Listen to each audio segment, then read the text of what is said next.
if you are 55 or older and your home is worth a lot more than what you paid for it, you have probably heard you can tip up to $300,000 of that straight into super, tax-free, no questions asked. That is exactly what most downsizer contribution videos tell you, and it is true as far as it goes. The $300,000 cap is real. The age 55 rule is real. The 10-year ownership test is real.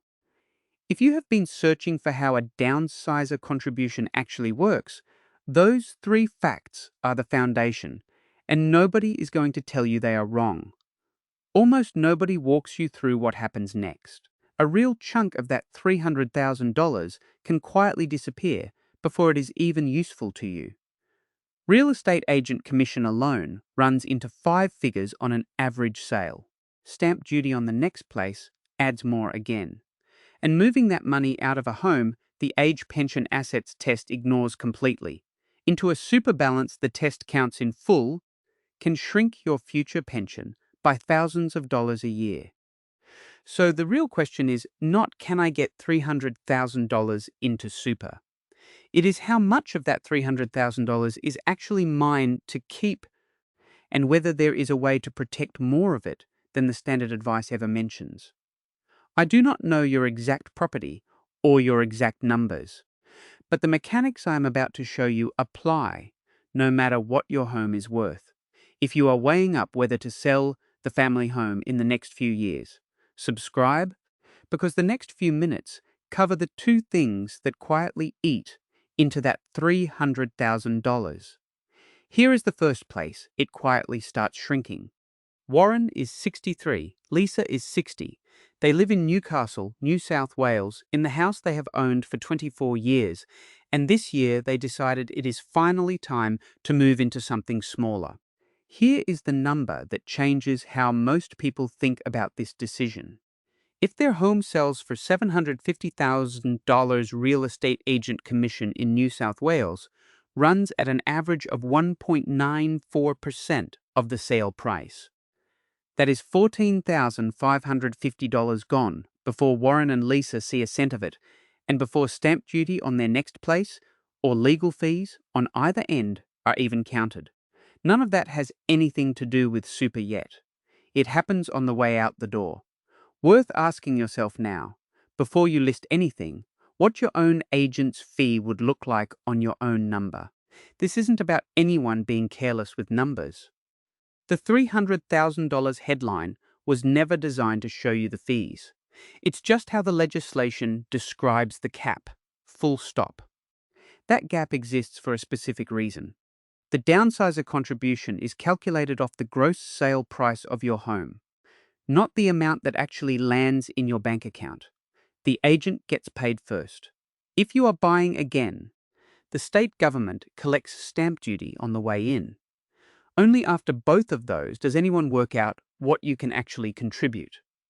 Sale proceeds and money available to contribute are 2 different numbers, and the gap between them is real cash, not a technicality. Underneath that gap sit the actual eligibility rules, and they are worth knowing precisely because most of the trouble people run into comes from assuming rather than checking. You need to be 55 or older at the time you make the contribution. The home, or your share of it, needs to have been owned for 10 years or more before the sale. And that is an ownership test, not a test on where you happen to be living right now, which matters more than it sounds like it should.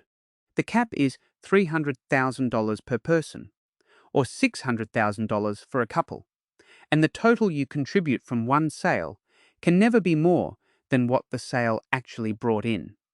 Once the money is out, you have 90 days from settlement to get it into your fund, unless you have applied for and been granted an extension. And unlike most contributions, none of this eats into your concessional or non-concessional caps for the year, which is one genuine piece of good news in among all the fine print. The long-term cost of skipping this step is not dramatic. It is just quiet. Nobody sends you a bill for not checking your numbers before you list the house. You simply end up with less than you planned for, discover it after settlement, and have no way to undo the sale. and transaction costs are the smaller of the two hidden variables.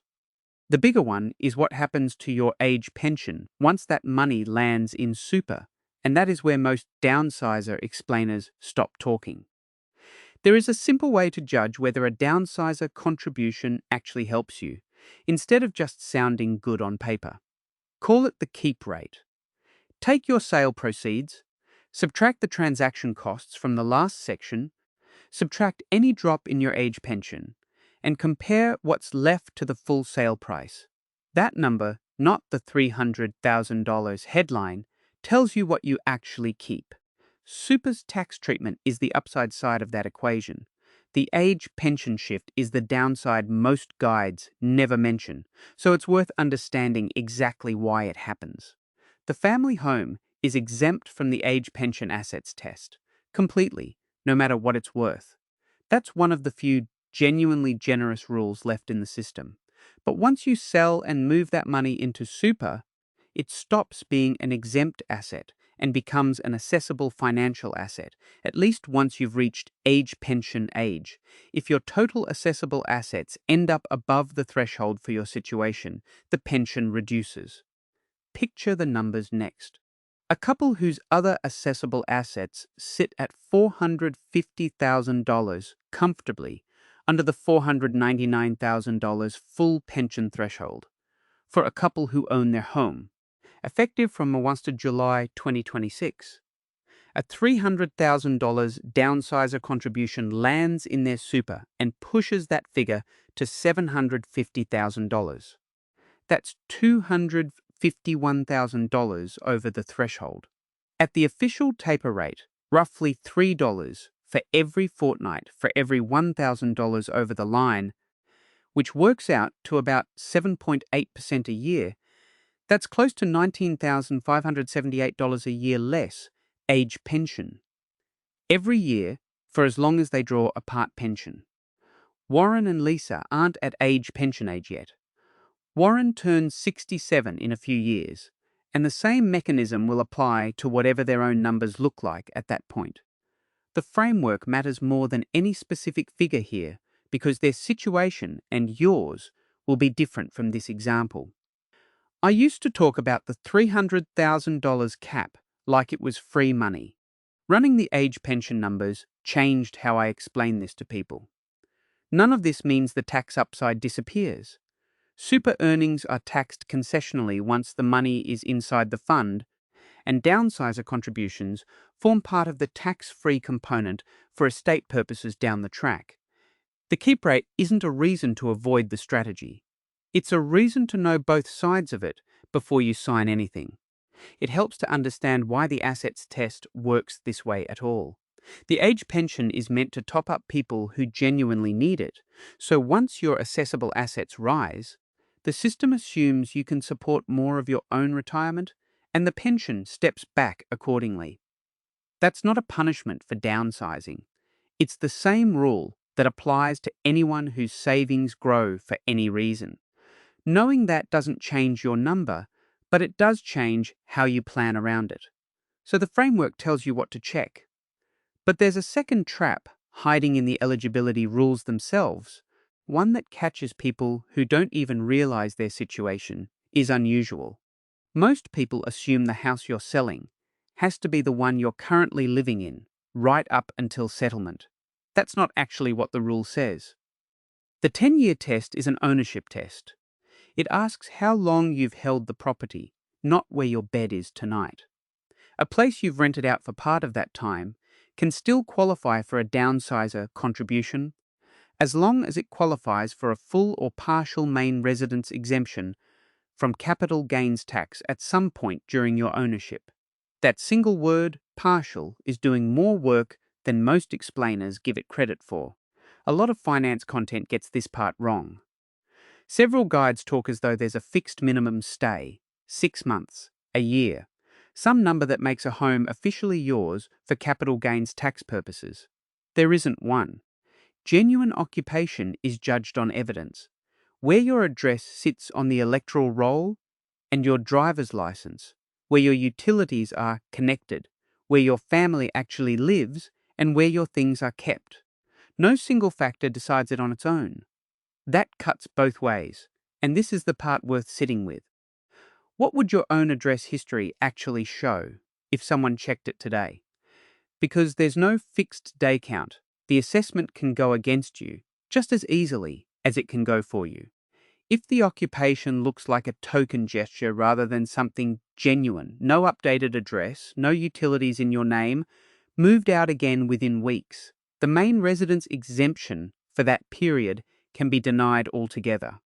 That can take a property from partially eligible to not eligible at all, and you often won't find out until you're already trying to make the contribution. Think about Peter, 58, who's owned a rental unit for 12 years, wanting to make sure it would qualify. He moves in for a few months, planning to tick the box, then rents it out again once he feels he's covered himself. That's the exact pattern that draws scrutiny. Not because anyone's trying to catch him out, but because the evidence he'd need, the license address, the utility accounts, the everyday details of actually living somewhere, was never really there to begin with. The fix isn't complicated. If a property genuinely was your home for a stretch of time, the paperwork to show it usually already exists. You just need to know it matters before you sell, not after someone asks for it. That's the whole difference between Peter's approach and a straightforward one. None of that makes this a trick to avoid.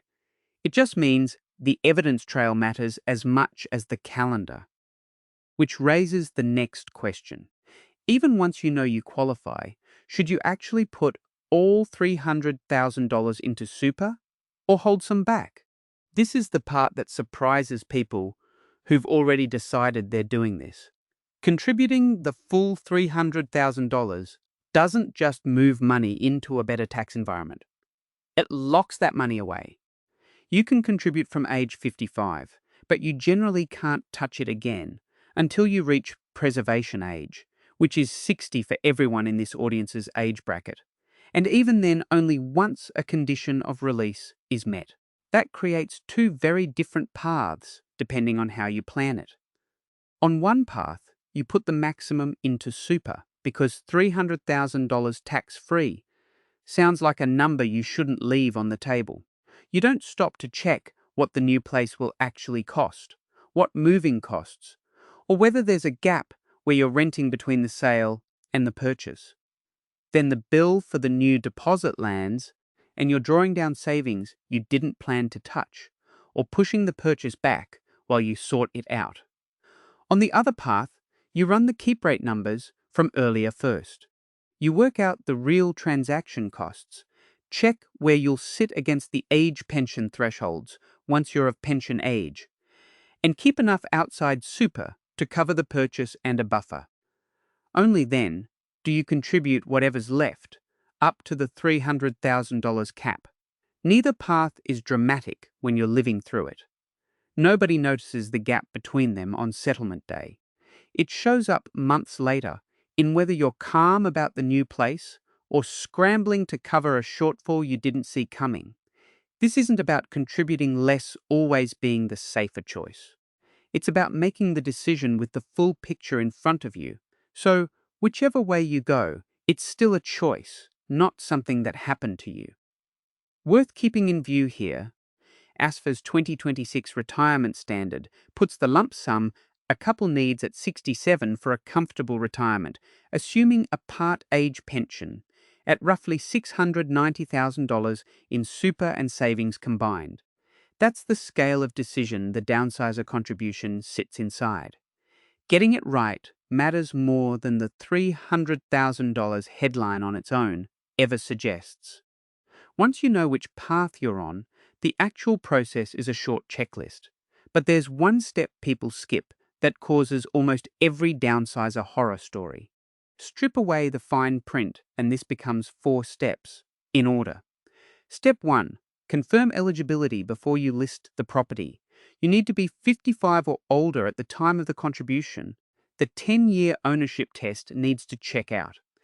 And you need to know whether the sale will get at least a partial main residence exemption, which is the piece we covered a moment ago. Step 2.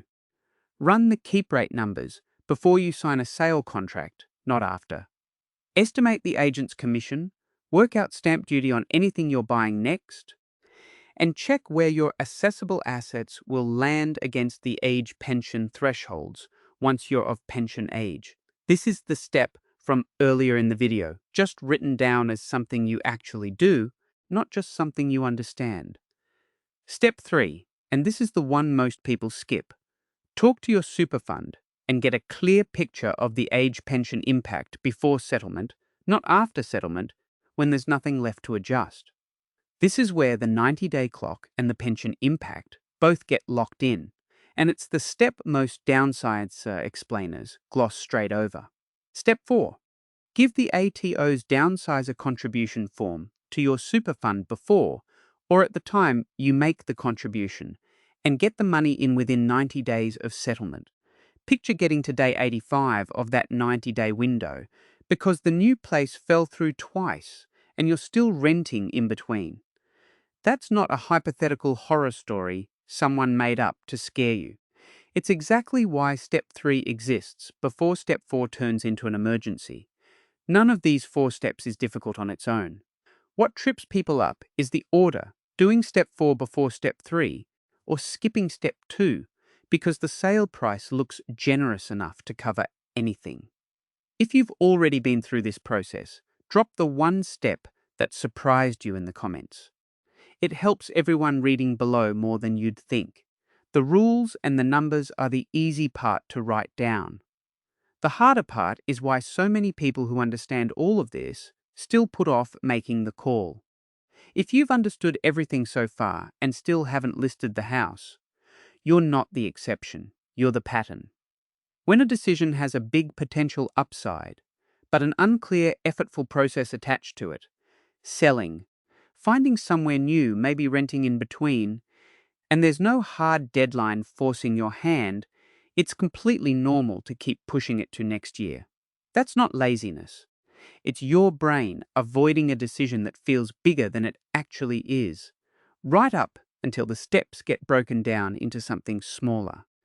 If you've thought about downsizing for 2 or 3 years running and still haven't done anything about it, that doesn't mean you've done something wrong. It means the decision has stayed abstract instead of turning into a checklist. There's a difference between avoiding a decision and simply not having enough of it in front of you yet to decide. One smaller shift tends to help. Instead of trying to decide should we downsize, pick one step from the checklist. The keep rate calculation is a good place to start, and do just that this month with no commitment to sell attached to it at all.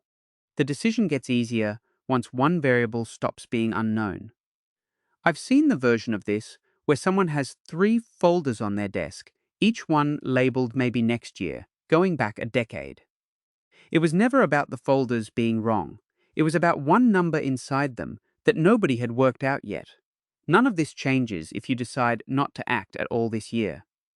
The numbers just stay useful for whenever you do. So here's where that leaves things.